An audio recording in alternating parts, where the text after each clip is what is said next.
Welcome back to another episode of the Guile treatment. Church was unavailable today, so I'll be hosting for him until further notice, but, we'll keep you updated on that.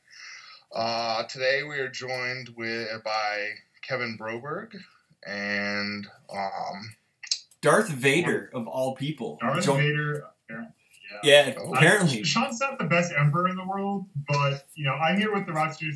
We certainly have the best empire in the world. Yeah.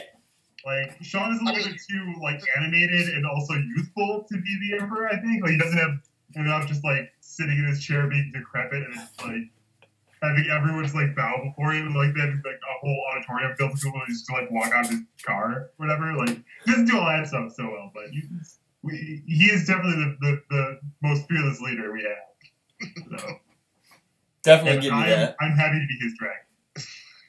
I did find that funny with Tam mentioning Jesse as the stormtrooper who hits his head on that, and when he said that. I've never seen that until 2 weeks ago. Oh, okay. That's a big thing in the Star Wars fan stuff about how that guy is an old decrepit clone or whatever, and so it's just that makes a lot of sense. And Jesse's that guy.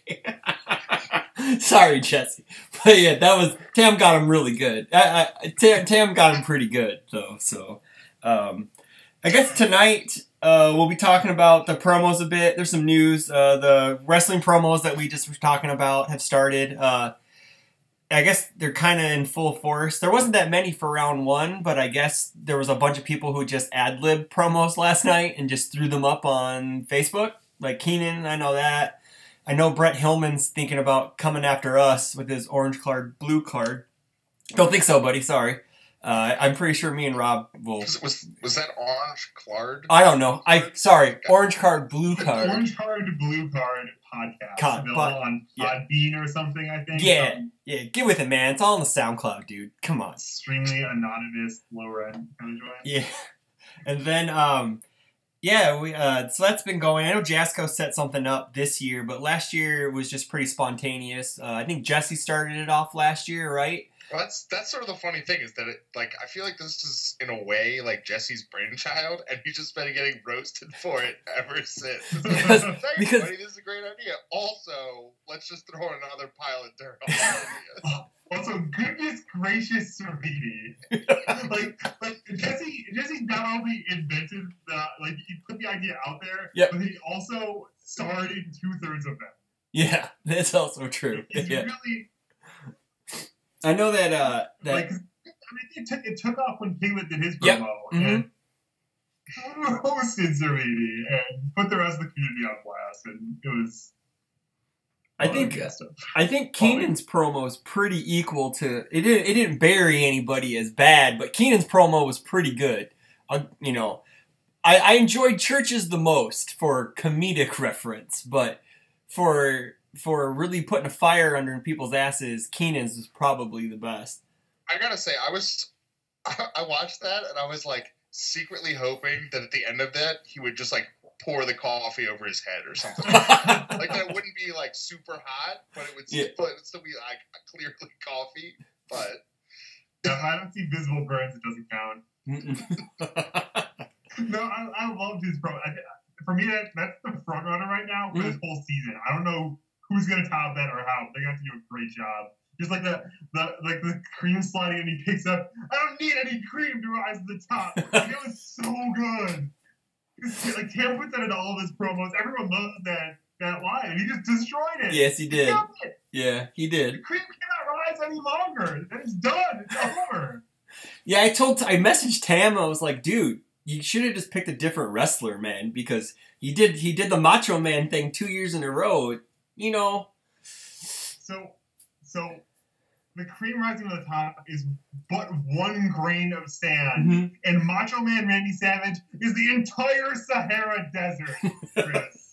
He's the entire desert. There's lots more sand than that. There's lots more space. Oh, yes. But he can't just keep riding the same pony, the same grain of sand. And then with that, with the whole Worlds thing, with the promos kicking off, and then Tim Keefe put out a tier list, was today, on Reddit, actually, which was awesome because the Reddit page has been kind of quiet lately.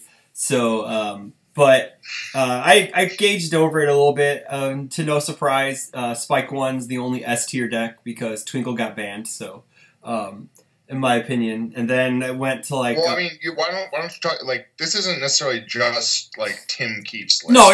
Sorry, go ahead. Go ahead, Rob.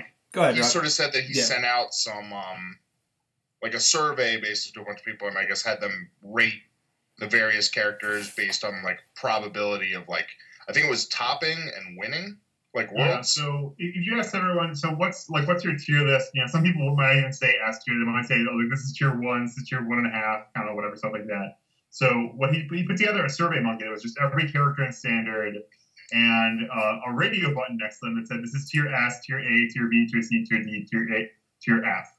And then you just click your radio buttons, and then he came back to him and he did some mojo to kind of balance out where people thought different characters belong. Mm-hmm. And so in his tier list, there's an S tier, and there's an A plus tier, an A tier, an A minus tier, a B plus tier, a B tier, a B minus tier, so on down the line. I think he stops with pluses and minuses at D. There's a small D plus tier, then an F tier. So if you are a fan of Nightman or T-Hawk, no one believes in you. Godspeed. Rest in peace, boys. Rest in peace. So we got some early money on them for the Dan tournament. Yeah, I would think so. I would think so.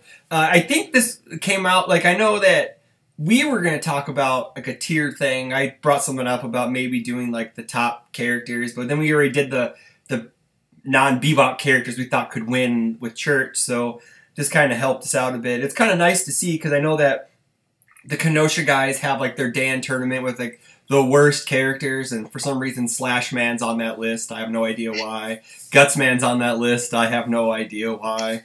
Poor Rob, he's crying. And but you know they're newer groups, so they don't know the pedigrees of those characters. You know, Garrett taking 3rd place last year, and you topping all but one event with Gutsman, right, Rob? I've played him, yeah. I mean, and some of those have been soft fields, but right. I mean, he's certainly said too. Like, if like Joe Schmo shows up with a Flashman deck, it probably sucks. To be honest, like Garrett's an exceptional player, and that deck plays into his strengths in a lot of ways. And like you have to be able and willing to like win games that have ground out to what a lot of people would say like, oh god, like I don't even know how to make progress in this situation. I guess someone's gonna walk into liquid form and get back to them really badly in 3 or 4 turns from now because they just don't know what to do and they just can't calculate out far enough ahead. And or like you just build a Slackman deck that's just playing all of his own support, and it's like, yeah, I'm gonna play like mediocre attacks with no printed text box. Yeah.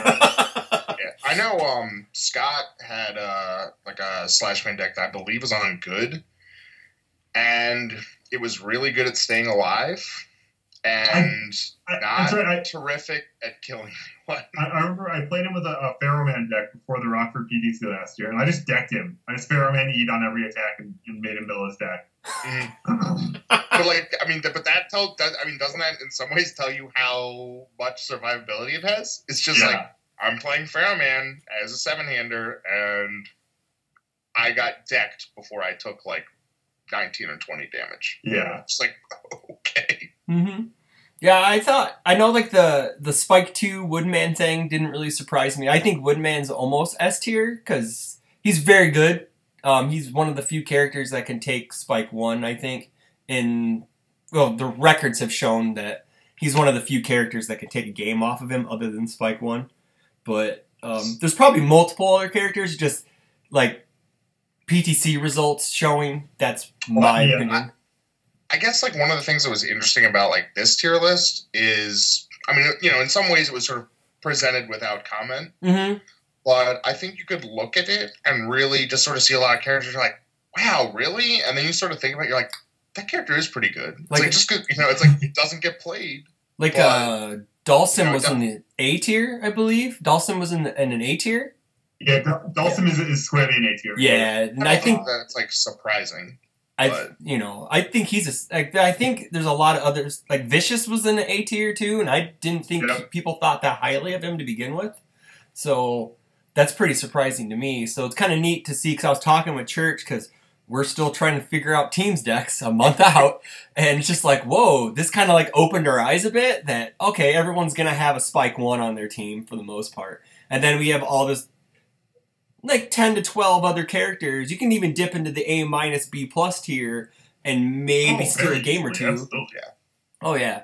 Especially for there was actually yeah. There was a short little Reddit or a short little Facebook conversation earlier where Marco was saying, y'all sleeping on my voice, Sniper Joe in B+ tier, and it's like, dude, B+ tier is a pretty good tier. Like a lot of characters in B+ tier have won events before, and he's like, oh, I just didn't realize he was in B+ tier. I thought he was lower. Yeah. But so actually, Chris, so if you've taken some time to look at this list, I listened to your podcast, but I didn't like fully digest all of it to know from memory. But did you have all 6 of these characters in A tier who are non-Bebop, non-Platinum characters in your list of people who could non-Bebop characters who could pull hit up? some legs? Yeah, let me pull it up, then I'll take a look. Woodman was there. Yamato was up there. Did we see Athena? Did we have Athena on that list? Oh, yeah, for sure. Yeah. I mean, for sure. I don't know about CA, Like, though. Athena and C were both up. was on Of there? course they're up. God. Shut up. We I don't said remember. Any character that can side into Spike that's true. is obviously a contender. Dalsim, I think I think one of us brought up Dalsim, right? I think so. Because I think he's a little tough. Like, he's one of those characters that, like, I feel like in some ways is, like, outclassed ability-wise by, like, some of the newer characters that can just, like, spam their stuff any number of times. But I don't think that makes him bad. You know what I mean? It's like, if somebody's like, I won with Dalsim, I don't think anyone would be like, oh my gosh, like, that character sucks. He's just probably, sort of be like, okay. Like, he's definitely in the upper crust of those characters. Because I would think the newer characters were better, but... I think the big thing for me with Dalsim is that he is, like, if he reversals you, it really sucks to be you, especially if it's like a tornado hold. That's a 6-speed low for 10. And on his turn, he's going to keep attacking you some more with some more nasty range attacks that are really fast. And on top of that play, like, he's not one-dimensional, right? He has this offensive burst with that ability, and then he's also just hard to kill. He has 27 vitality, minus 50, minus 2 damage. I think it's 26, but... Yeah. Well, I think he's one of the best characters on Void, especially, I think he's the best character on Void to just, like, play more damage reducts with, like, kind of a Rio-style deck where he's like, I'm not going to block hardly ever. I'm going to block, like, once. It's going to be a really good block, and I'm going to stop blocking. He does that better than anyone else available on Void Symbol. So if you want to build an 8,000 degrees Athena's Night deck, he's probably the best person for it. And that deck gets played Revoke very naturally. Now, like, how exactly do you plan to approach beating that deck? But it's also presenting a pretty good aggressive clock at the same time. So like it's flexible, it's dynamic, and it's kind of hard to necessarily see that from the outside until someone like I didn't think Dalsim was that good, and then he switched champ world or nationals. It's like, well, I think I can explain that, but I hadn't put these ideas together in my head before. Yeah, I mean, he also I think runs Bang about as well as anyone. You know, it's like you can just have this little like 3 damage, like, ranged attack. Or, you know, or, like, if they throw a kneecapper, and you're just like, I don't know if I'm going to block that. And you're like, cool, well, you're going to take 4, and then you're going to burn for 2, and then you're going to burn for 3 for this bang. And then all of a sudden, like, you just didn't block this little, like, 3-diff move, and you took, what, like, 9? Yeah. Or like, suppose Dalsim's hand is kneecapper, Kiko Cho bang. Like, are you having a good time? Are you going to have a good time? You're not going to have a good time. You're taking 9, and he's spending no card, he's spending 1 card in his hand basically, or you're taking 13. He's ready a foundation, and these were both 3 difficulty attacks he played. One of the characters that I've been thinking about a lot though was Felicia, and she's still in the A tier. It's like a lot of people have kind of gone away from her.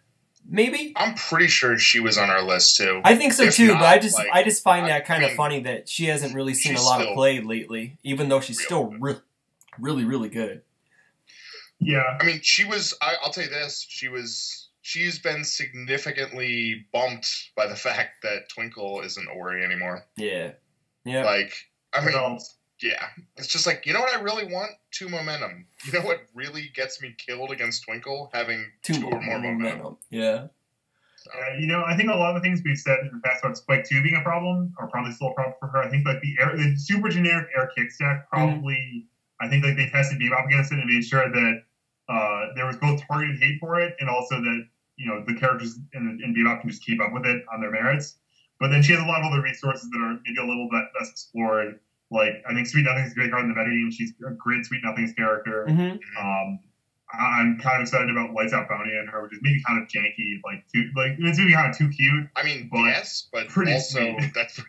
It's pretty great. She also gets I think she may be a really good peaceful coexistence character in the same vein as, the Sweet Nothings. So like that card definitely, like you saw, like that card saw playing her, and it's a great card. If you're playing against a 6-hand size character, they need to have a very specific draw to kill you through that, where their draws a lot of attacks. And with people playing more actions in their deck and more, big shots, your hand is 2 big shots. It's like a coffee samba and a Aerophobia and a bunch of big shots. Well, if you discard a card to play that, you're discarding an attack. Which one are you going to discard? Yeah. I know we had Padley and Keith up there. I know that we talked about Padley for sure.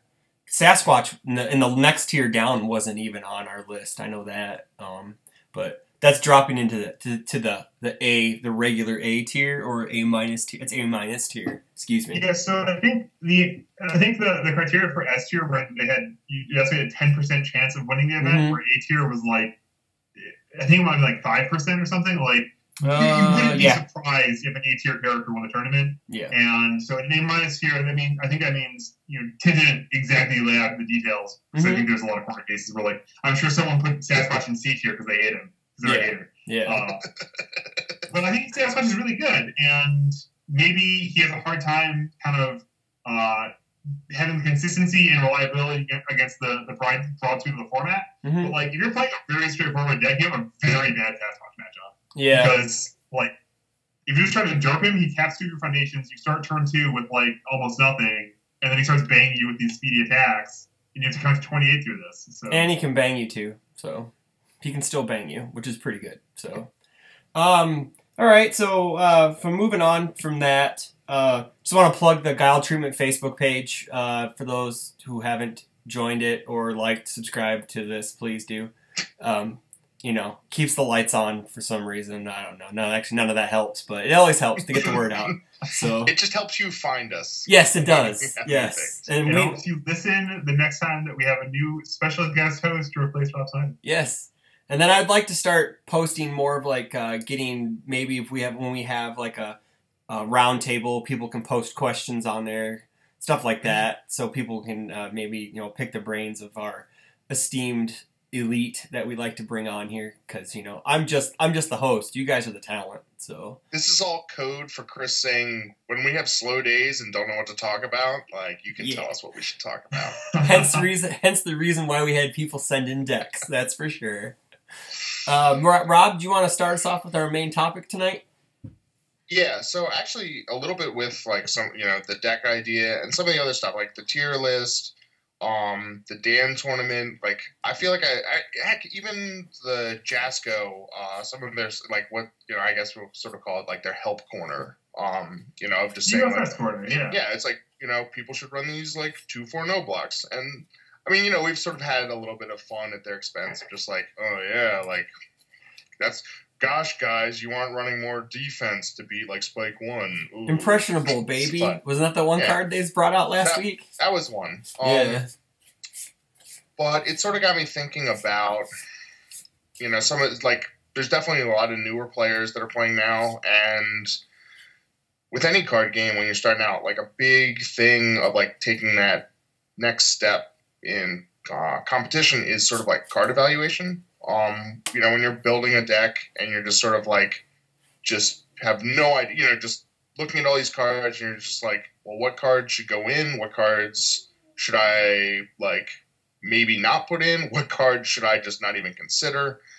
Nightman. And I think like less of, sort of like I guess deck building advice, because I think, we've sort of done that a bit, but sort of if you just open a pack of a brand new set, there were no, like there weren't spoilers or whatever, or you weren't paying attention, and you just open up a pack and you see a card, like, what sort of things are you looking for in a card that really make you go, like, stop and just be like, wow, like, this card, I'm going to put this in a deck?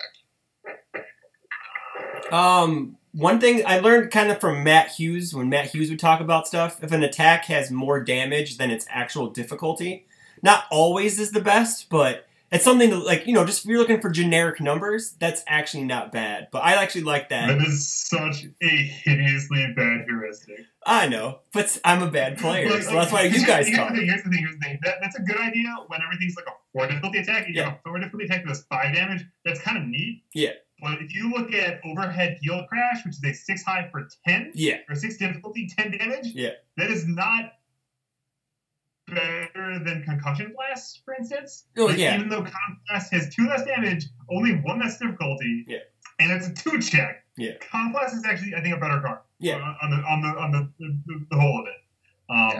But I mean, that's part of that is that, I mean, running a 5 is, like a 5 diff attack is almost always going to be better than a 6 diff, just because of like the ease of passing it. Mm-hmm. Like, you're going to check a lot more 5s than 6s. True.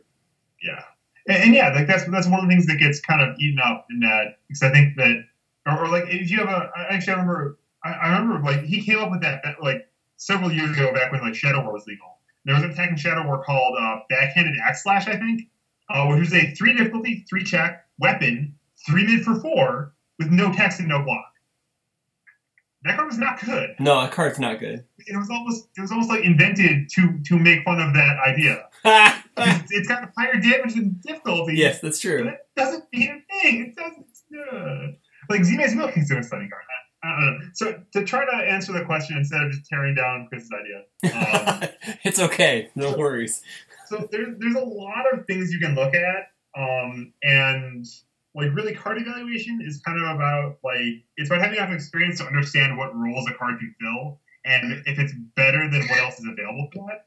If that makes sense. So like a card like Revoke is almost unique. So actually a lot of action cards generally have very sort of specific, very unique effects, and a lot of times it's hard to evaluate them in a vacuum. Like, Rob, I know you, one of your guys played with Deliverance a lot, and that made my estimate of the card go up a lot, because then I started thinking about, man, what if my opponent has Deliverance right now? Is I'm like trying to kill them?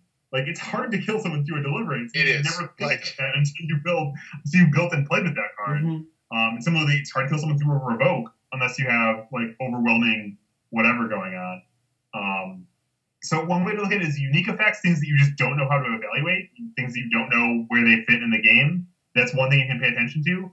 And another thing, I think you can just kind of break it down to what is important in the game of UFS. Like, oh, this card gives me a lot of free foundations somehow. Like, that's probably something that's worth looking into. Or like, this thing just does a ton of damage. Like, I think when you guys read Agoraphobia, Cats, what was your reaction to it? I was like, how high can I get this? Mine was, why isn't the remove card, why isn't it remove a character card instead of just remove a card? That was my first thing, but, This sounds like revisionist history. It's not revisionist. It's not revisionist history. My thought was, wow, double damage? It starts at 2, so that's not very much, but I'm sure I can find some damage. Like, I'm going to put it in my jet deck, and now it's going to be 8 damage off the bat. Mm-hmm. I didn't realize that it counts your starting character, so it's 8 damage on the face. That's way better.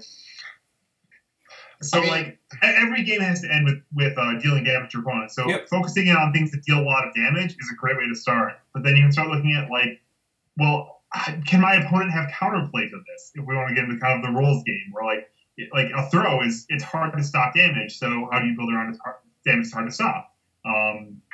You can kind of go from there.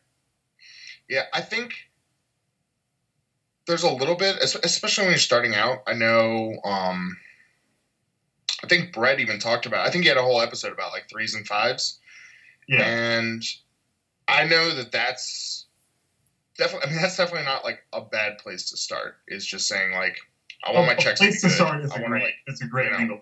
Yeah. And I know, like, especially when, I'm looking at a card, basically like, if if it's an attack that's not a 3 check, if it's a foundation that's not a 5. I mean, I guess if it's a 6, but like if it's like a 4 check, it's like I'm at least taking a pause, and it's like I need to like check out like what the effect is, and kind of just go like, all right, if I'm sacrificing consistency to run this card, like it needs to do something to sort of like warrant that. Like, when turn 1, when I'm trying to like play that last foundation and it's just like on a 5 and I check like that, that 4 check that I put in my deck, and just go like, well, guess I'm only building like 3 or guess I'm only building 4 or whatever. It needs to be something where I'm just like, but that's okay because like that card should be in here. Mm-hmm. I mean, I think it's sort of the same with non-blocks, and that's something that I feel like I've gotten a little bit of an education with, especially talking to the Canadian players, because I think in some ways like they get a little too cerebral around some of this stuff, at least by my estimations. And I think that non-blocks on foundations aren't as much of a hindrance in some ways because the idea is those should be in play. Mm-hmm. If you have a non-block foundation, like it's probably something that you want to build. Non-blocks on attacks are tougher because that's the kind of thing where if you have to sit on, if you don't have a good attack turn, like, and you're sitting on this card for like a couple turns, and your opponent has a good attack turn and they start attacking you, that's a dead card. Like there's, Mm-hmm. I mean, for the most part, obviously there's something like Dimension Door that has an ability that makes up for the non-block, but that's something, it's like if you have an attack that has a good block, like you can always block with it. You don't have to feel bad about like even just getting rid of it. I mean, that's the thing is you should block sometimes just because, and just trust that you will draw more attacks later. But right, I mean, so like Foundation, I mean, if it is a good block, like that's great. I mean, I know that I've run Foundations just because they have like, they have a somewhat mediocre effect, but they happen to have like a +2 high. And I'm like, that feels like I'm certainly okay with seeing this card on like, turn 5 or 6 just because I can have it in my hand to block and attack with. So I think those are sort of like the 3, like those are probably like the biggest things that I look at first is just block and, I guess 2. It's really block and check. And those can sort of be deck building traps, I think, a little bit. Like, you don't necessarily want to be too... Painting by the numbers is really right. dangerous because you end up with a deck where your cards don't do anything. You end up with something that can be underpowered just because the whole reason cards have bad checks or no blocks is because they do something else really good. Or you would hope so. And also, like, if you don't read the text of the cards, like, say, well, I want to play a +2 block instead of a +1 block, or like, you're just not going to look for opportunities to make your deck stronger, to make your cards fit together in a way that they wouldn't otherwise. Or to even look at the weaknesses of your deck and say, well, can I proactively address that by playing Space Land or whatever? Mm-hmm. Yeah. But I just think that's like a good place to start. Like, you're right, if you just have no idea, like, I feel like that's a good place to at least start when you like look at a card. It's just like, what are these values? So yeah, I know as of late I've been adding in more like reactionary foundations that may have a 4 check and no block, like Demanding Submission. That card's just ridiculously awesome right now. What's the Sagat card? Securing his Destiny. Right. That card's I think criminally underplayed right now. Yeah, no. I was mixing it up with Towering Over Rivals, which is the destroy one. Yeah, but Securing his Destiny. Those I think I'm surprised those two weren't on their lists of defense. Maybe because they both have the death symbol. So Securing his Destiny could have been. Yeah. But I think that they made that list specifically to say, here are cards with bad stats. Cards that have 4 checks and no blocks, and often none of them are spams or anything. No. So cards you wouldn't necessarily consider in your deck. Yeah. But you should consider in your deck. It's important to have sort of because I know that high impact cards you can draw later in the game. Because I've been adding in more forechecks if they have like relevant defensive and offensive abilities. They don't have to have both, but if one will keep me alive longer, because one of my things this year is I'm gonna try to play more 7-handers, and you kind of need defense. So it's one of the things I've been looking into is more. Sometimes those 2/4 non-blocks will keep you alive a turn, and that's something I've started to maybe grow as a player because I'm finding out new ways and like, well, this card's a lot better than I thought it was originally. Mm-hmm. Go ahead, Rob. Well, I was going to say, I think that gets into a little bit too of finding that balance between proactive and sort of like reactive. Mm-hmm. Like you're going to have cards in your deck.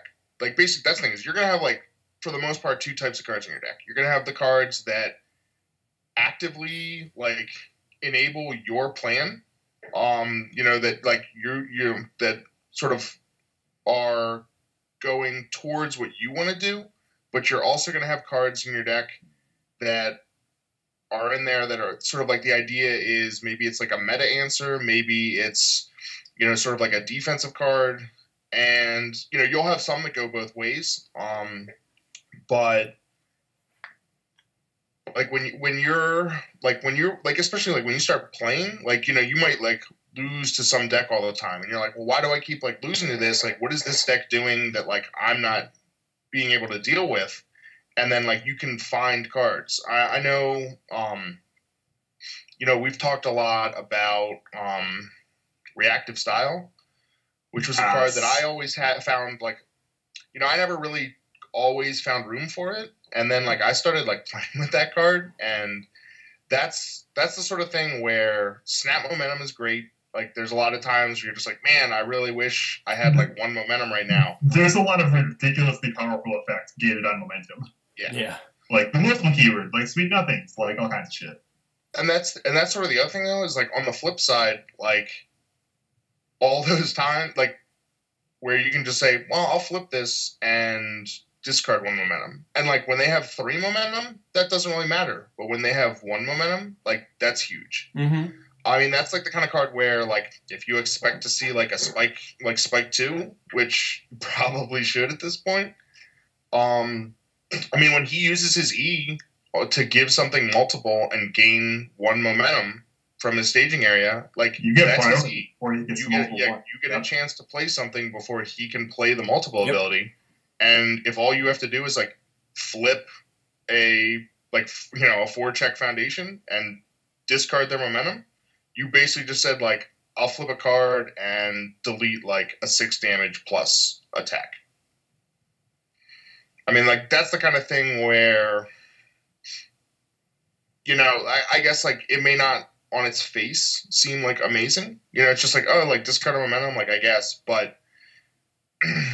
Yeah, so I think that there's definitely something to be said, like, and this isn't even, like, I guess this still obviously is card evaluation territory, but, like, having a card that's good in a specific situation is good. Like, you want to have your deck built around powerful cards that, like, someone was using, like, a deck that play according to a script at some point.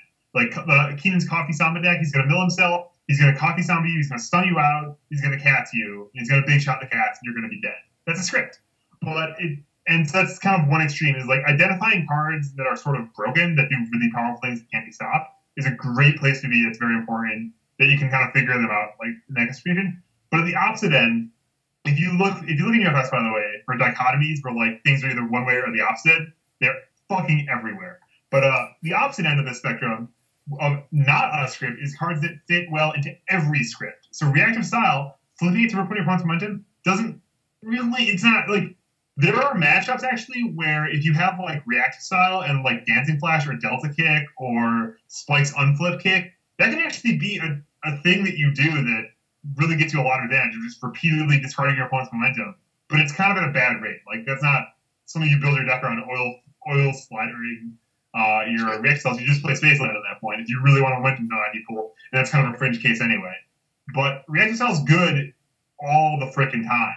Mm-hmm. If you can find these, if your opponent doesn't need momentum, well, you built your deck with a few things that need momentum. And it's a great resource because you often get it organically just by playing attacks to put pressure on your opponent to lower their luck total. And you get a free resource if you deal damage. So that's like you want to put momentum cost in your deck, and then you want them to be powerful effects because they're balanced based on the fact that it's pretty scarce. Then Reactive Cell gives you that resource, so you can suddenly multiple your cowboy battery and deal them 6 damage for free. That's a great card because now it's fit in all these situations. It's also got a good high block. It's also got a fine high block. Mm-hmm. And it's important to have high blocks in your deck these days because Spike 2 is running around. Yeah. And Gudai exists. So, the high blocks are essential. Yes. Yeah. I think one thing that I think trying to determine if a foundation is good enough to play or not is one thing that I still struggle on as a player. I think attacks, or maybe a different type of animal. But go ahead, Kevin, if you had something. I think that the actual question of how do I build my deck isn't actually a question of card evaluation, and if it is, you're probably building your decks very badly. Mm-hmm. Card evaluation is kind of you can act what were you guys if you had to pick 2 cards out of the Cowboy Bebop spoiler, what were your 2 cards you were most excited about? Swordfish 2. Swordfish 2 and Radical Edward. Those were 2 cards that I really liked seeing out of the spoilers. So I know Radical Edward. Yeah, I liked it. I thought being able to pick up you check it and get a free resource. And then you get also Yeah, that's great. That's a flexible card. Yeah. If your opponent has uniques, now it's shut. That's a commit, tap one of your opponent's things. That's a great way, and it's probably committing a very powerful card. Mm-hmm. And then you also get a free resource. Yeah, that's a good choice. Mm-hmm. Dude, I'm honestly having a tough time remembering what was spoiled and what was sort of post spoiler that as they were coming out. Well, I know the card that struck out to me the most of the whole set was Black Dog's Fangs. I shit my pants when I read that card because it took me about 5 minutes to look at the rest of everything and see Faye get a momentum on every attack. Black Dog's Fangs pay a momentum on every attack to put it back in your hand. Mm-hmm. How do I build this deck? Oh, I just don't put any blocks in. I win the game on turn 1. Yeah. It took me a couple minutes to find that, but when I saw Black Dog's Fangs, I knew this is a thing that converts one resource into another, and it's it also takes away progressive difficulty at the same time. Yep.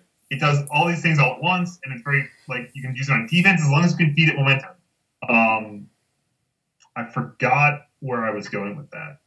Oh yeah, so this might not even be related per se to where I was just going with that, but what the thing that prompted this was kind of. Card evaluation is what gets you excited, what makes you interested, what makes you want to build a deck around it, and then building your deck is about what actually works. Mm-hmm. Card evaluation is very important to kind of get an idea of where you want to go, but when you're actually getting to the point of putting your deck together, it's a lot of trial and error. That's very important in that process because you're wrong about card evaluation. I mean, I guess everyone's wrong in all that the time. Vein, I know one of the ultra rares that I was the most excited about for Street Fighter was Rekka Shingeki, and I really thought that was the kind of that seemed like a card to me that seems really good. It's it's big damage. It basically can clear you can get back another attack for -1. It's sort of one of those things it just sort of builds on itself, and I think it just sort of suffers, in practice, it was one of those cards where it suffered from just having a slightly difficult combo condition that just requires a lot more setup than, you just look at it and you're attack, low attack, I can do that. And then you start playing it and you're like, this is kind of tough. This is a little harder to pull off than I initially thought. I mean, on the flip side of that, so a card, honestly, even from Bebop, when they showed Bang, I was lukewarm. I was lukewarm at best. Really? I was just oh man. I was it's what is it? It's a 3 diff, right? So it's a 3/4, +2 high. The block was good, and it was just kind of one of those things where I was well, it's another water action. Yeah. There's there's so many other there's so much competitions for its slots I just sort of felt like it was one of those cards that like wasn't going to make a huge impact just because of like Prepare to Fight and some of these other cards that people were already running. And basically it took Guelph. I heard a couple stories of people playing it in like the first tournament and just being like, yeah, this happened. And, you know, like this person sealed, like, it wasn't even like, I knew it could seal a character and like that was pretty good, but, you know, Stop effectively does that and like didn't get played. You know, it got played a bit, but like it didn't make a huge impact. But actually, can we talk about Bang real quick? Yeah, like, go ahead. This card, I mean, it looms very large in our collective consciousness, I think. But how many copies are actually in these tournaments? Like, how much is it actually getting played? I know that sure. when Ben Lambright went to Atlanta, he said he had multiple games where people banged him on consecutive turns, which is either one, get really bad luck, or just, you know, I guess it's just really bad luck, or good luck for the guy who banged him. I suppose I actually have to caveat this that we only see top 8 lists. We only see one Spike 1 deck. Yeah. So if there were 5 Spike 1s all playing 4 bangs or, you know, 2 bangs or whatever. Yeah. Or in Chris Broberg's case, 1 bang on the sideboard, none main. We wouldn't see that. I know the that thing is too is like that doesn't even, you know, I mean there could be plenty of people who didn't top that were still running like 2 or 3 bangs. I know that if I could play it, I even off symbol it, I'm playing it, you know, because that card's just too good, you know. Especially with Fallen Angels, man. I don't know why he's only playing 1, but in the side. Come on, dude. That's 9 damage. And card draw. It's nuts. So it's certainly a good card, but I'm kind of like, is it actually like the best card in Bebop? Is it actually even in this conversation? Does it actually go in every deck? Like, is it like, were we necessarily like because I was kind of lukewarm on it too, and I basically said, well, in these like there's a couple of situations where you want it. You're like a 7-hand size character who needs to shut down particular, like needs to snipe a hole in combos. It's kind of like Revoke that way, where like, if you rely on one thing, it can take it away from you. And then it also has this kind of mediocre vitality loss thing. It's like it's big killing dinosaurs that you play from your hand. That's fine. It's great with Fallen Angels, and I thought it would be like good in Spike too, because you just like throw shit at the wall, and if you don't, as soon as you stop blocking, he'll just draw his cards and build and pass turn you with blocks in his hand or whatever. But I don't know if it lives up to the hype really from just what we've seen in these kind of tournaments. We also haven't seen that many tournaments in the big picture, so yeah, that's also true. Like I think that's the one thing that actions have, like you said earlier, actions are harder to just get a hold on because like everyone flipped their shit over Gateway Shuffle and you know, it's just like okay, actually not that good. It's good in. Yeah, it's like if you can rip a cats with it, that's fine, but if you look at it overall, you got to play a mediocre attack lineup if you play Tex, you know, and then I mean, I'm saying, range. I know, but that's what I'm saying. It's like you're pigeonholed into 3 classifications of it, and you either have to play any Felicia moves with it. Yeah, and that's the one thing. It's like, well, whenever they make a ranged punch, there is a weapon punch. She can play a couple of Vega stuff. She can play some Vega stuff with it, but. Like Matador turn. You can't chain Gateway Shuffle on those. Isn't you're also true. Rio's stuff illegal? You're right. Now? You can't chain it. You can't chain also it. Doesn't chain. Doesn't chain it. It's right. Right, so, because those are on air. Yeah. Okay. Damn it. Okay. Kevin Broberg, you were too smart for us. Damn. No, because I wish I was talking with Church and I'm like, man, I guess we're just playing Chaos so we can just smite then do Gateway Shuffle then, which isn't bad. You can smite Gateway. You can Gateway Shuffle a smite, which is fine. But it just seems like the -5 damage on that card is great. Like, it's awesome. But the other part of it, on the flip side, maybe because that's why the -5's there, it's so good, the offensive capability isn't that good, in a way. It's still great. 6 damage is awesome, but you still have to... You're pigeonholed into something. I mean, I think that the story for me with Gateway Shuffle is kind of... If you can deliver it, it's very good because it's like if you read it as a 2 difficulty attack that doesn't count to progressive difficulty that deals 6 damage. Rob, how much did you play a 3 difficulty attack that dealt 4 damage with these properties last year? A lot. Yeah, quite a bit. And you can't damage pump Gateway Shuffle anymore. You can't like bomb man and make your Gateway Shuffles bigger. Yeah. But like that's a really good card. But it's blocked at the same time as whatever you're putting it on. So if you're not like if you're just like playing a poke and then Gateway Shuffling it, you're setting yourself up for a bad time. Mm-hmm. Right? Like you can't lead with Gateway Shuffle to bait out their defense. Yeah. You have to put it at the end. And then you have to be able to deal lethal damage with it. Or you have to be willing to accept that you're kind of throwing your hand away for chip shots or whatever. I think that's one of the issues with actions. Like, you know, when you talk about like actions being sort of hard to evaluate, and I think a large part of it is just because of where they come from. I mean, actions have sort of like that added cost of just taking up space in your hand, and like after you play them, that's it. You know, it's like you didn't get bored for it. You're not going to get like momentum for it. You know, if the attack, right, like it might even like clog up your card pool.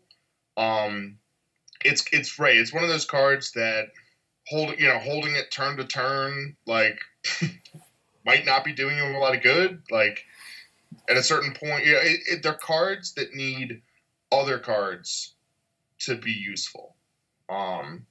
Yeah. So, you know, and that's sort of one of these things, like, I know even when they previewed, like, what was it? I guess they previewed Judy, and immediately we were sort of, like, joking about this deck. We're like, well, based on how this looks, like, if Punch is just the flip of this, where it does damage too, you know, like, what kind of deck can we run with, like, just 8 actions that the idea is just to get all of these in your discard pile and then just get, like, +12/+12 on something? Yeah. Like, ha ha ha ha. And, you know, but sort of the question of that was, is this worth it? Like, is it worth devoting this much space in your deck to these actions? And is it worth compromising your builds on turn 1? Because when you have 30 foundations in your deck, it turns out like you draw hands that have fewer than half foundations much more often than you do when you have 40 or 45. Mm-hmm. Yeah. I know that. And obviously, people have been doing it, so like it's been working. But you know, that was very much a question. You know, like when you saw the card, you're like, okay, I don't know. Like I know I said sweet low block. Hesitant. I was like sweet low block on that card on Judy. I was like sweet 6 low block, awesome. About the action thing, so I remember back when Street Fighter was being given out at Worlds last year, and Tyler Trip Pants pulled a Prepared to Fight, and he's like, this card looks pretty good, and I think he turned to like 2 other people and like, nah, that card's garbage. There's too many like things that you have to like, you know, it's like, well, it can do this, but it can. I know, but someone called, like 3 or 4 people called it garbage, and here it is, still like one of the most highest, like one of the most useful cards action wise in the game. If you look at Prepare to Fight and say, wow, this E sucks, and sure it's a block, but if you just hold blocks all day, you just lose. Yeah.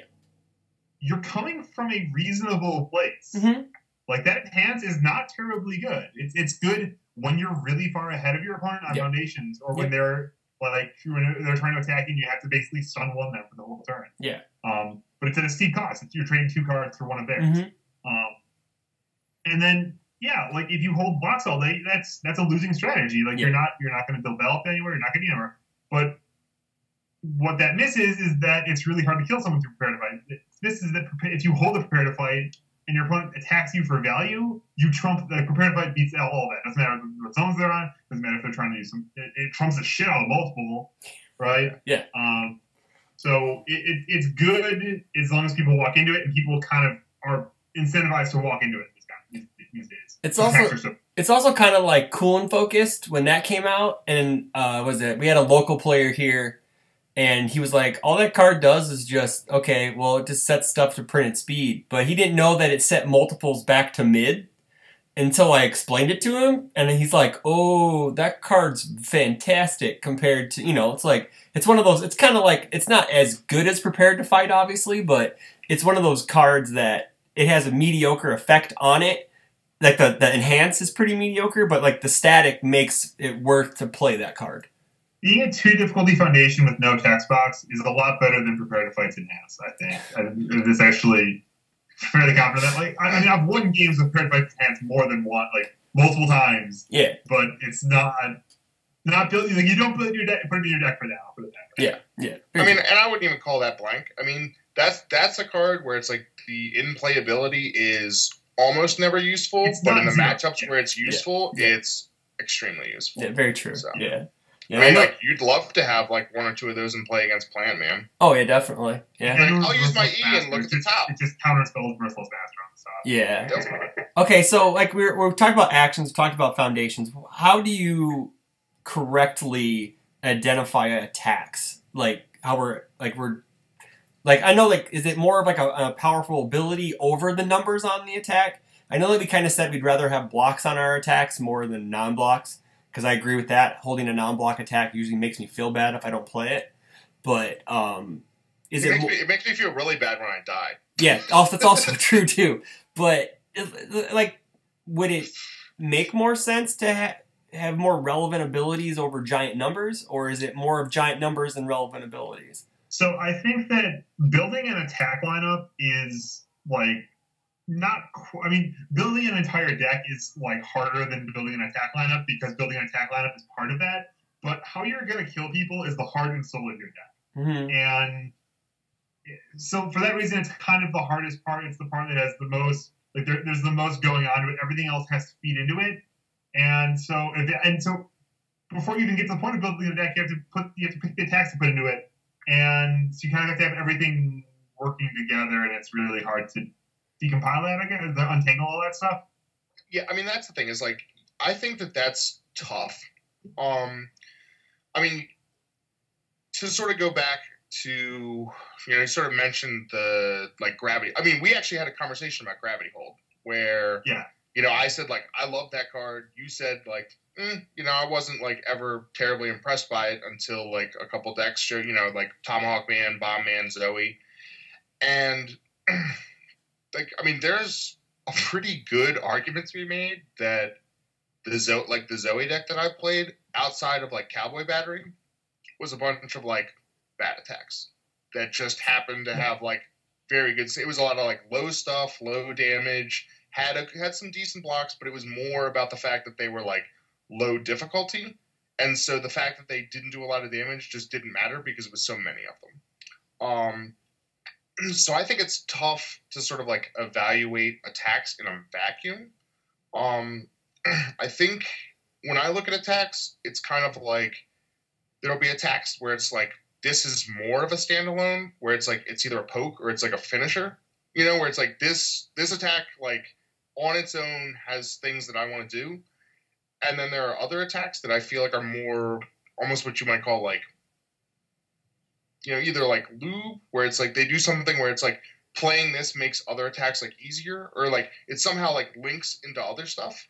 And then that's the thing, is like building the attack lineup is sort of finding a little bit of like a mix of those. It's sort of the attacks that stand alone, but also the ones that get you from A to B. Yeah, so maybe if we're just looking at kind of like a beginner perspective on evaluating attacks, maybe do you think it'd be helpful to kind of like look at sort of how to go from like having no idea what attacks for your deck to like just kind of taking an educated guess and then having something you can then take a look at, see what worked, what didn't, and move forward from there. Maybe. And I guess I'm thinking of like just a bunch of like, you build, if you want to build, like, just take what archetype of deck you want to play and then build a deck, like take attacks that fit in that archetype, and that doesn't probably help at all. I know one of the things that I struggled with starting was not just playing attacks that have my character's picture on it.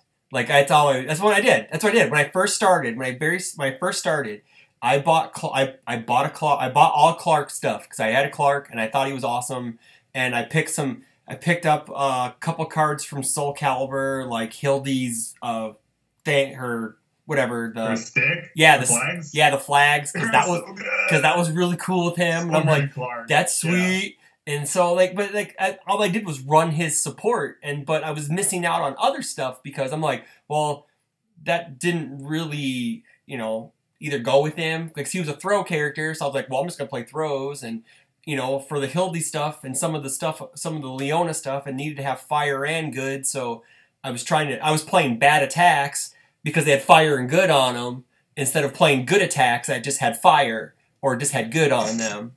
So it was like, it was Yeah, kind of hard as like a new player to like be like, well, I'm just gonna play the stuff that had my character's picture on it, which is kind of like absolutely. I think that you're definitely like. I think it's a very good practice to either like play basically to broadly start your deck with cards that work together. Because if you're just looking at cards with the best numbers, you'll get X distance and then you'll hit a hard dead end because you'll just have all the cards with the best numbers and that's all you know. And that, like you can't forget from there. Because you have cards that work together, even if you find the best build of that, well, you'll learn how those cards work together. You maybe slot other cards in and kind of reorient your deck if it's not actually good. Mm-hmm. So like building around the Yoda's cards in my head, and this might not be true with your deck, like the Yoda's cards all sucked. Mm-hmm. So like when you hit those cards in your deck, it made your deck worse. Oh yeah, I know. Oh yeah. And so like focusing on that, and I think that the thing I'm hesitating about is that I don't want to say, yeah, you fucked up by playing all these bad cards. No, my favorite decks in UFS history have all been piles of bad cards. Despite that, and that's what I love about UFS is getting all these cards that look bad on the surface that have to fit together in the perfect way. So I'm a big fan of telling people, hey, find something you like and then build around that and try to organically grow something that's really great, and just like also have the humility to like reach out for help and have people like tell you, hey man, this sucks. like if you're on a throw deck, you can play your throws and like throw decks have certain problems. Like if you play a throw deck against a race car aggro deck, the throw deck loses a lot of the time. Yeah. Because like its attacks are built so that they can deal half damage and then you can like make progress. But if they're just not blocking, that's just wasted effort, right? Your cards are just worse than they would be if they didn't have that. So, like, sometimes it's the metagame that makes it bad. Sometimes it's just card choices in there that make it bad. But you have to be able to take that, and then either just move on to a completely different card that fills your fancy, or to iterate on it and move it in a different direction to try to attack it from a different way. Mm-hmm. Mm-hmm. Got anything with that, Rob? Well, I guess, like, in that idea, though, like, other than just numbers, I guess, so, like, the other thing, too, I feel like you almost want to consider with attacks is what are they doing for you when they're not hitting? That's a really good way to look at it, because that's the easiest way that attacks can go wrong, right? Is your opponent's just blocking them. Mm-hmm. So, yeah.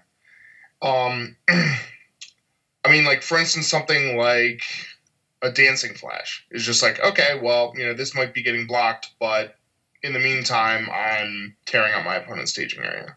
It's like for instance. You're tearing your opponent's staging area, and you're also putting a foundation deck in your hand, which might be a good card with a flip cost. Mm-hmm. Yeah, I did. That's Dancing Flash. Yeah. And I mean, I don't think that. I mean, they're right. They're not all bad, but they can't all be 2-check no block as Dancing Flashes. Yeah. I think I feel like attacks are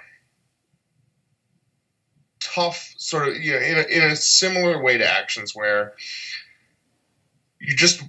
they don't necessarily exist in a vacuum the way that like a foundation can. It's like a foundation is just like in play and it's kind of like, this is what I do.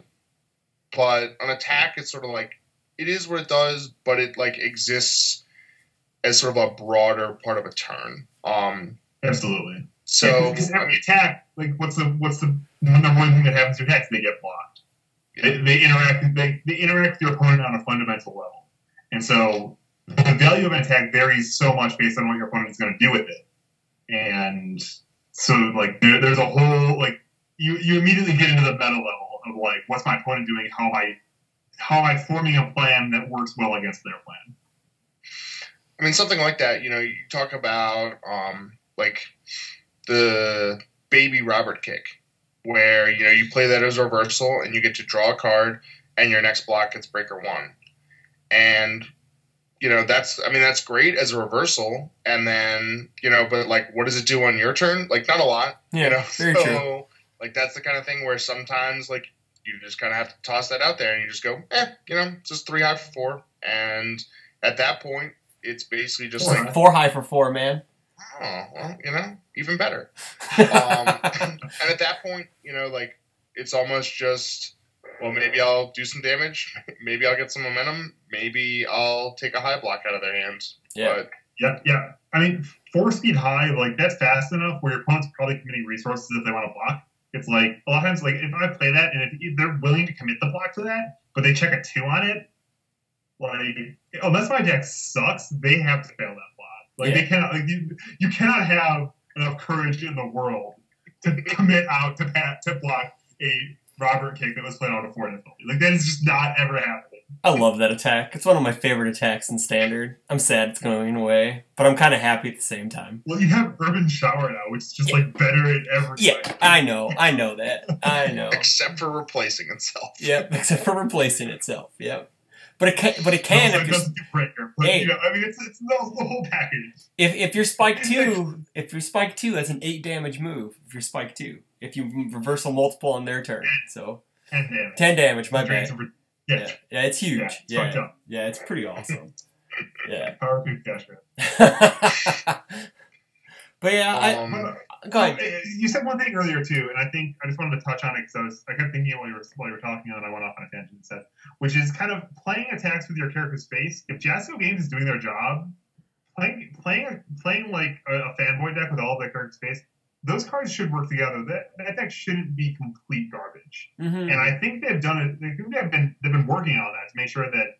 I mean, I think from what I've heard that how their playtest works, this is something they explicitly playtest to make sure like none of their cards don't like non-bow with each other, they don't work against each other, and that you can have a coherent plan playing all of the characters on support. Mm-hmm. And because that's the most organic starting place. It's just I'm gonna play all of this character stuff, and I'm gonna fill in at the gaps and the edges a little bit. But it's where I want to start. And then if you find something that works especially well together, then you can start pulling out pieces that aren't as cool for like the best of the rest. Sort of. And if you're a new player, jumping straight into UFS Ultra and hitting standard attack my symbol. Ambitious. Even with the new updates to Ultra, we thank you for that. Those updates to Ultra are fantastic. But, this site it got so much better in like 2 weeks. Yeah, it's awesome. I love it. I guess the other thing is like we can touch briefly on characters. I mean, sort of bring it back to like the tier list, if you will.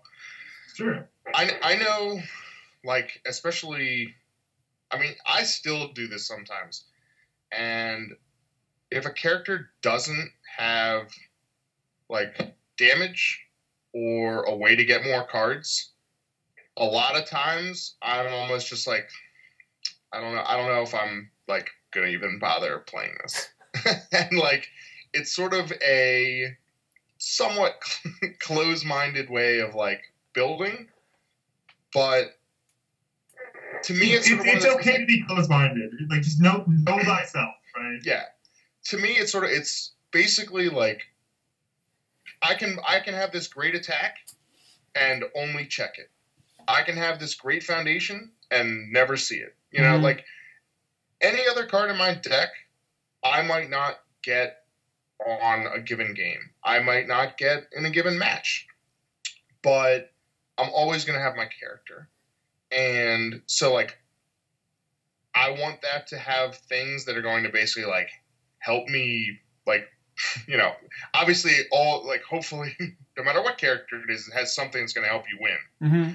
But I feel like I've had situations where, when I'm, like, playing something else, I'm just like, man, like, I wish I had more cards, or, like, I wish I had a way to get, like, to something else. Or when you, like, leave them at, like, there's nothing worse than, like, having an attack turn that, like, leaves your opponent at 1.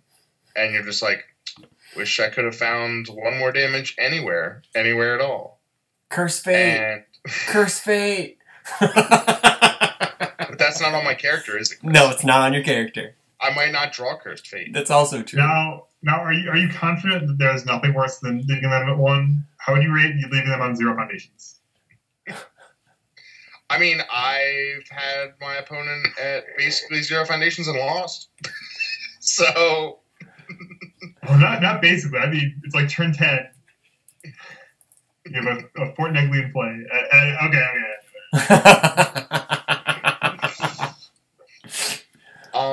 Bad times. But yeah, I guess but that's sort of one of my things is like if I have a character that isn't getting me like extra cards and isn't pumping attacks somehow, like I need to look real hard at what it's doing. And like there's things that are tournament with Vega. What are you talking about?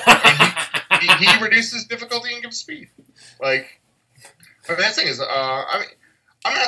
I'm not saying that like there aren't very good characters. I've played other ones. I mean, I guess Lilith gets you cards back. Like, but I don't believe in any hard and fast rules.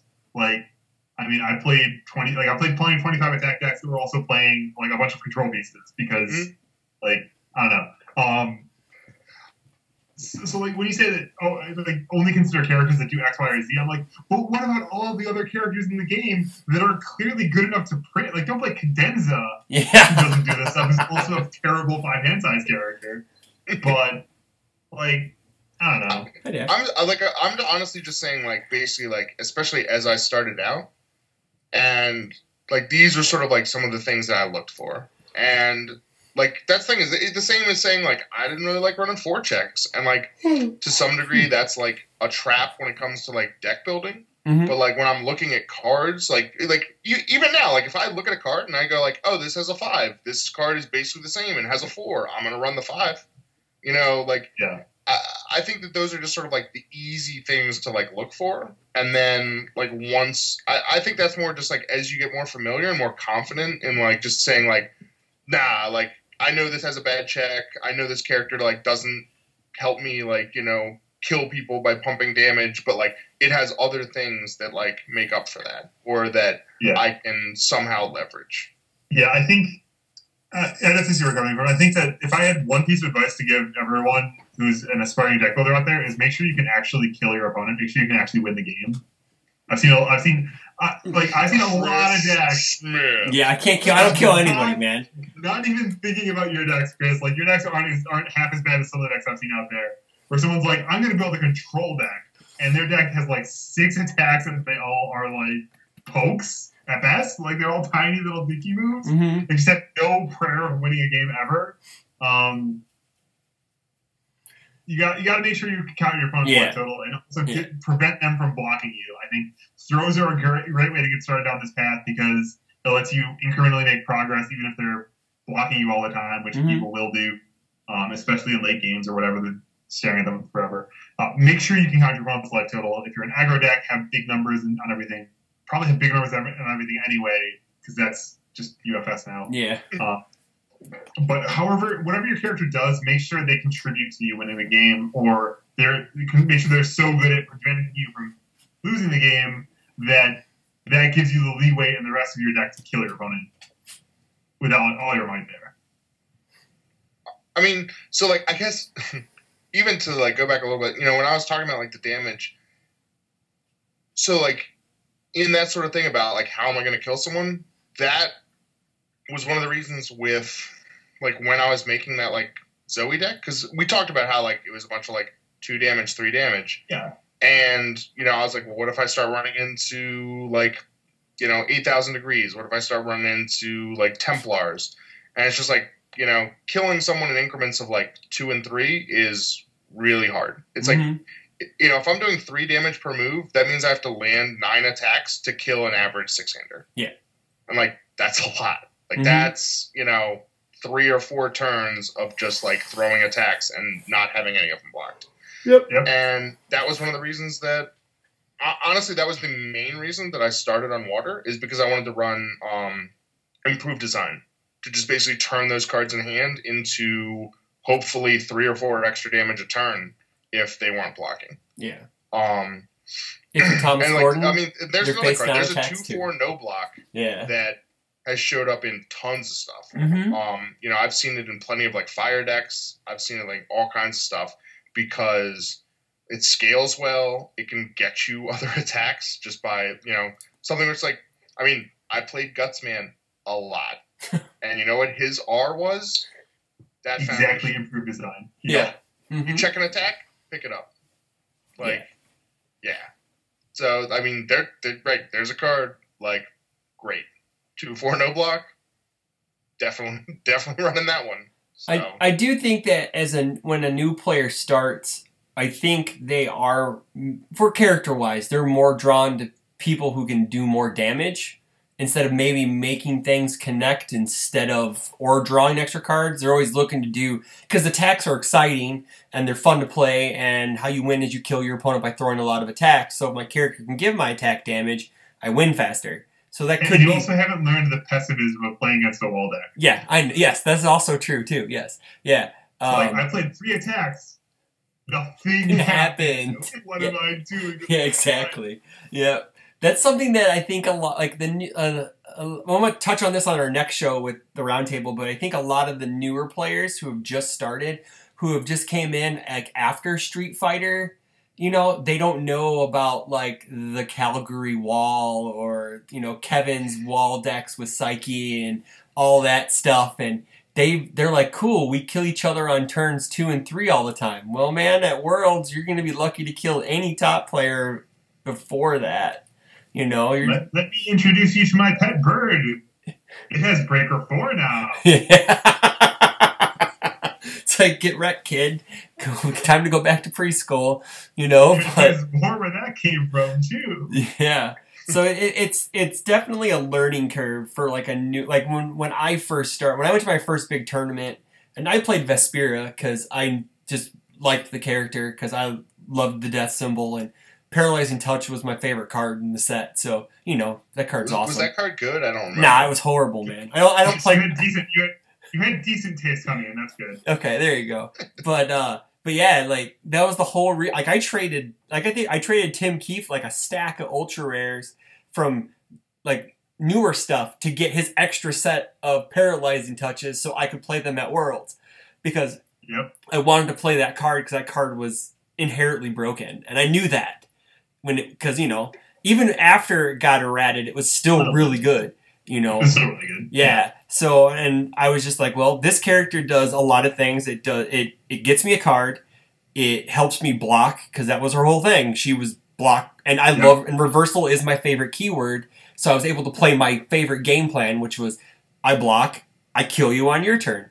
I block, I get to hit you on your turn, and I do stuff. And like, I always have been, anything that said destroy my opponent's foundation, I've always thought that it's like, that's a really good card. Even if it costed like one of mine, I'm getting rid of one of their resources. And that's why like Cataclysmic Force was one of my favorite cards too, because it was just like, I answer your best foundation on the field during my turn. So I guess with champ cards, it's kind of different with champ cards, because normally they're really always good.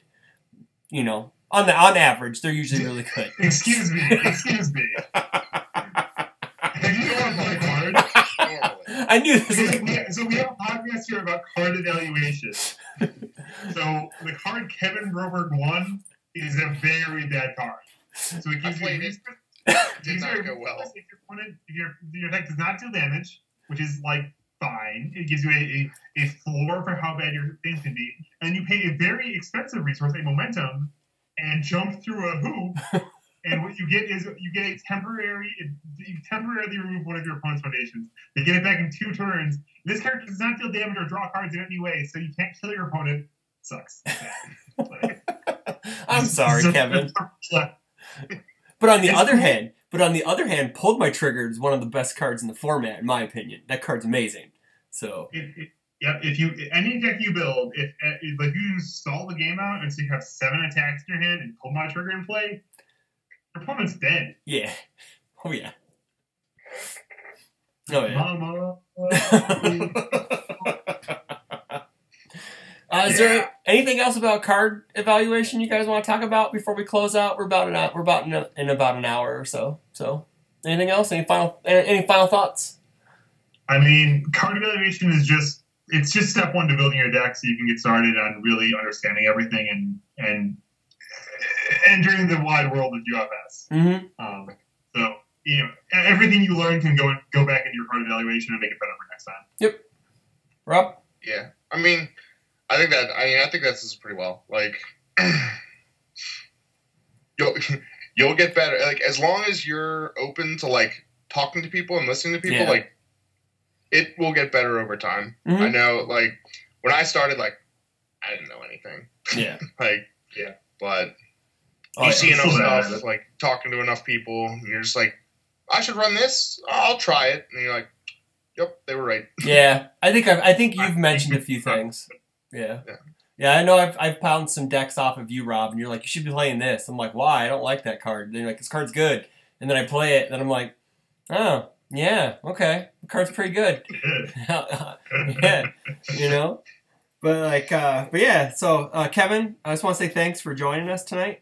I guess we kind of close out the, for next week, we're going to do our roundtable for World. So if you're free on the 14th of this month, I haven't changed my calendar yet. So yeah, the 14th is a Saturday. So Yeah, I mean, if you're You know. free on the 14th of May and you want to come in and do like a pre-world show, like, let us know. 14th, yeah, shut up. April 14th. And then, yeah, so it's going to be like 4 or 5, you know, kind of like how our year in review show went. So, you know. Yeah, that's a good time. Rob, I really thought you were like trying to bait me into not going to Worlds. I'll be in Rockford recording the World preview during singles. No, you just do a pre-world show after Worlds. After Worlds, Do yeah. all our predictions. Yeah. And you will be shocked at how right we are. I also would love to try to get a live Guile treatment filmed at Worlds, but I don't know if that's Yes. going to work or not. I don't know how that will work, so, you know. So we get a cell phone camera. Yeah. We all get in the hot tub and then film ourselves in the hot tub, and then the hotel security breaks the phone. There we go. Yeah, so we're not using my phone then, because I can't do that. No. But, all right, everyone, have a good night, and we'll talk to you next week. Wait. One last thing. Go ahead. Speaking of, tune in next week. This Wednesday at 8:30 Eastern Daylight Time. Tune in to Top Deck Heroes. Oh, there you go. Myself, Sean, Ryan, and whoever the hell else we bring in. We're gonna talk about all the news of the week, and Yeah. it'll be a great time. Oh, I also know that Jeremy Ray's thinking about streaming games on Thursdays. He's thinking about starting that this week, too. So I'm sure that will get posted in the Rockford page or the North American page or the Jasco Games page or, you know, the Michigan page or everywhere. Is there a Michigan page? Yeah, it's super secret. There's only like 6 people on it, I guess. Yeah, you know. Oh, another thing. So I know about it, but it's no big deal. Yeah, it's no big deal. Yeah.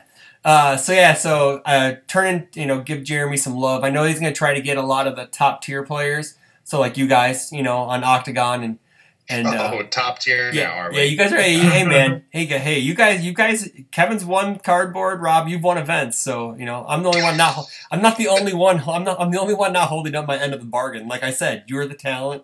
I'm just the host. So I am among the 2 best players and the 13 players who showed up to the Guelph PDC. But you're also you're also back-to-back reigning player of the year. But you're also the best player in the UK technically right now. I am also the reigning, defending Team Canadian national champion. Yeah, that's right. Thank you very much.